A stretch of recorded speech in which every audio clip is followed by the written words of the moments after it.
Barchaga assalomu alaykum. Sizlar bilan navbatdagi darsimizda ko'rishganimdan xursandman. Biz o'tgan galgi darsimizda simptomlar mavzusini boshladik. Simptomlarni, demak, organik tabiatga ega bo'lgan simptomlarni, organizmda qaysidir organni haqiqatdan kasalligi, ya'ni patologiyasi hisobidan qaysidir simptomlar yuzaga kelishi haqida gaplashdik va ularni qanaqa tekshiruvlardan o'tish haqida ma'lumotlarni berdim. Qaysi mutaxassislarga borish kerakligi haqida shikoyatingizga qarab ma'lumotni berdim. Bordik va u mutaxassislar sizga aytdi: sizda hech qanaqa organik patologiya yo'q. Bu organlaringiz sog'lom deb berdi xulosa. Keyingi qadam bu funksional shikoyatlarga yetib keldik. Demak, bu mutaxassislar sizga sog'lom dedimi? Shu sog'lom degan gapi sizga asli yetarli bo'lish kerak. Lekin men tushunaman, nevrotik insonlarda aynan bir kishining gapiga ishonish yoki qaysidir mutaxassisni xulosasiga, birdaniga ishonib ketaverishmaydi. Bu holatni juda ham yaxshi tushunaman. Keyinchalik buni albatta psixoterapiya yordamida to'g'rilash mumkin. Bu haqida yana gaplashamiz. Demak, mutaxassislarga bordingiz, sizga sog'lomsiz, biz sizdan kasallik topa olmadik deyishdi. Keyingi bosqichga o'tdik. Sizlar bilan funksional simptomlar, ya'ni organizmdagi organni patologiyasiga, ya'ni qaysidir organik biz ko'zimiz bilan ko'rib turgan qanaqadir muammo yo'qligini anglaganimizdan so'ng biz u shikoyatlarni funksional simptomlar, funksional shikoyatlar deb nom beramiz ularga. Ya'ni bular mexanizmi qayerdan keladi, ularni tushuntirib beraman. Buning uchun biz ozgina miyamizning xususiyati haqida ma'lumotga ega bo'lishimiz kerak. Bilaman, sizlar uchun qiyin bo'lishi mumkin, biroz murakkab bo'lishi mumkin. Men harakat qilaman oddiy gap bilan, oddiy sxemalar bilan tushuntirishga. Miyamiz haqida ozgina bilim olamiz bugun. Miyamiz bizni butun organizmimizni ikkita tizim bilan boshqaradi.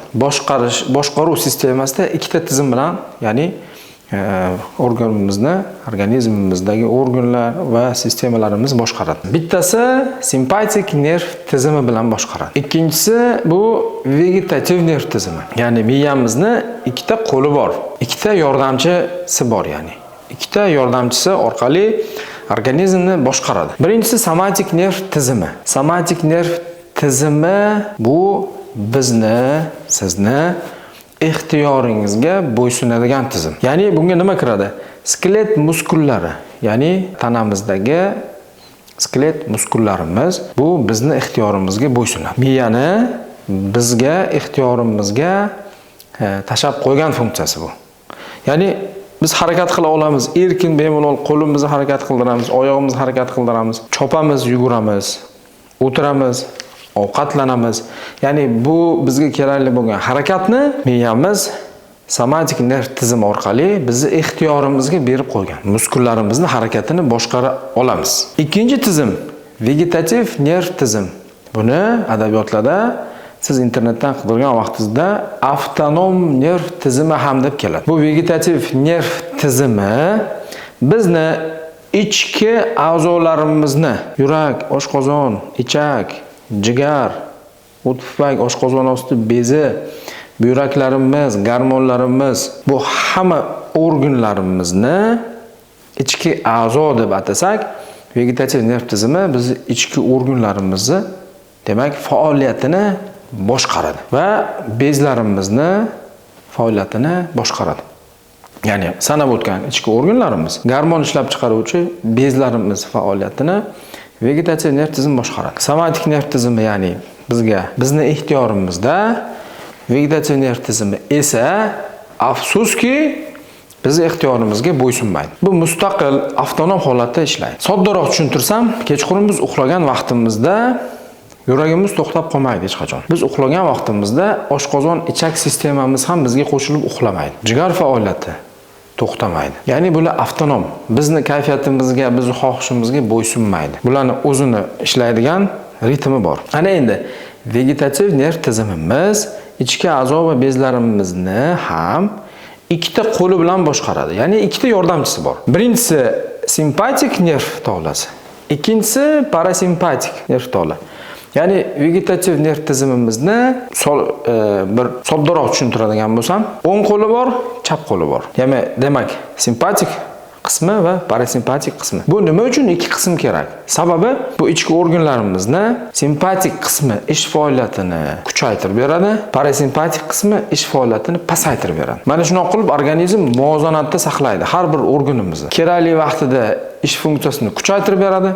Masalan, biz yugurishimiz kerak. Yugurgan vaqtimizga bizga ko'proq nima kerak bo'ladi? Oyoq muskullarimizga kislorodni yetkazib berish kerak. Va yugurgan vaqtimizda o'pkaga qonni yetkazib berish kerak. O'pkaga kislorod va karbonat angidrid almashinuvini yaxshilab berish kerak. Bu uchun nima qiladi? Bu uchun vegetativ nerv tizimi simpatik tola orqali yurak ish faoliyatini tezlashtirib beradi. Biz yugurgan vaqtimizda yugurganimizga moslab, demak, bizning pulsimiz ko'tarilib boradi. To'xtadik. Qaygadir avtobusga chopib borib yetib oldik-da, chiqdik avtobusga. Ana endi parasimpatik tola qo'zg'alib, endi bizga yurak ko'p urishi kerak emas. Biz yugurib avtobusga chiqib bo'ldik. Maqsadga erishib bo'ldik. Organizm o'zi 110 ta 120 ta urayotgan yuragimizni yana 75 ta 85 taga olib chiqib qo'yadi. 3-4 minut ichida o'zimizga kelamiz, hayotimiz davom etaveradi. O'sha vaqtida biz pulsimizni ko'targan qismi bu simpatik tola. Tushirgan esa parasimpatik. Ya'ni bittasi gaz, bittasi tormoz.